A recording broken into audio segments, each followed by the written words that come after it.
Hello, today's daily reading comes from the book of the Apocrypha. We are reading from the book of Jasher, chapter 37, and we're continuing with verses 26 through 50, and it reads as follows. And Judah the son of Jacob ran first before his brethren, and 10 of his servants with him. And he went toward these kings, and Jasher king of Tapnach also came out first with his army before Judah. And Judah saw Jasher and his army coming toward him, and Judah's wrath was kindled, and his anger burned within him. And he approached the battle in which Judah ventured in his life. And Jasher and all his army were advancing toward Judah, and he was riding upon a very strong and powerful horse. And Jasher was a very valiant man, and covered with iron and brass from head to foot.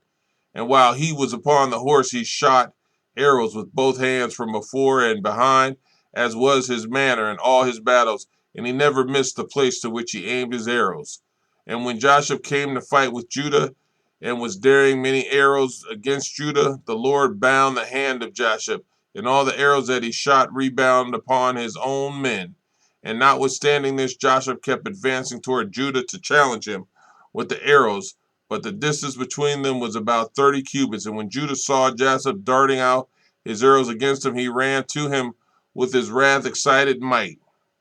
And Judah took up a large stone from the ground, and its weight was 60 shekels.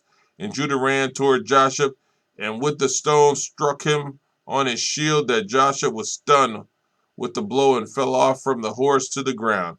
And the shield burst asunder out of the hands of Joshua, and through the force of the blow sprang on the distance of about 15 cubits. And the shield fell before the second camp, and the kings that came with Joshua saw at a distance the strength of Judah, the son of Jacob, and what he had done to Joshua. And they were very terribly afraid of Judah. And they assembled near Joshua's camp, seeing his confusion, and Judah drew his sword and smote 42 men of the camp of Joshua, and the whole of Joshua's camp fled before Judah, and no man stood against him. And they left Joshua and fled from him. And Joshua was the prostrate upon the ground. And Joshua, seeing that all the men of his camp had fled from him, hastened and rose up with terror against Judah, and stood upon his legs opposite Judah. And Joshua had a single combat with Judah, placing shield toward shield. And Joshua's men all fled, for they were greatly afraid of Judah. And Joshua took his spear in his hand to strike Judah upon his head. But Judah had quickly placed his shield to his head against Joshua's spear. So the shield of Judah received the blow from Joshua's spear, and the shield was split in two. And when Judah saw that his shield was split, he hastily drew his sword and smote Joshua at his ankles and cut off his feet, that Joshua fell upon the ground, and the spear fell upon his hand. And Judah hastily picked up Joshua's spear, with which he severed his head, and cast it next to his feet.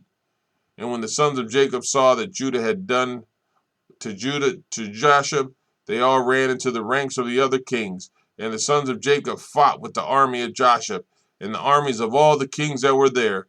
And the sons of Jacob caused 15,000 of their men to fall, and they smote them as if smiting at guards, and the rest fled from their lives. And Judah was still standing by the body of Joshua, and stripped Joshua and his coat of mail. And Judah also took off the iron and brass that was about Joshua. And behold, 9 men of the captains of Joshua came along to fight against Judah. And Judah hastened and took up a stone from the ground, and with it smote one of them upon the head, and his skull was fractured. And the body also fell from the horse to the ground. And the 8 captains that remained, seeing the strength of Judah, were greatly afraid, and they fled. And Judah with his 10 men pursued them, and they overtook them and slew them. And the sons of Jacob were still smiting the armies of the kings, and they slew many of them. But those kings daringly kept their stand with their captains, and did not retreat from their places. And they exclaimed against those of their armies that fled from before the sons of Jacob, but none would listen to them, for they were afraid of their lives, lest they should die. And all the sons of Jacob, after having smitten the armies of the kings, returned to the king before Judah. And Judah was still slaying the 8 captains of Jasher, and stripping off their garments. And Levi saw Elon king of Gaza advancing toward him with his 14 captains to smite him, but Levi did not know it for certain. And Elon with his captains approached nearer, and Levi looked back and saw that battle was given him in the rear. And Levi ran with 12 of his servants, and they went and slew Elon and his captains with the edge of the sword. Amen.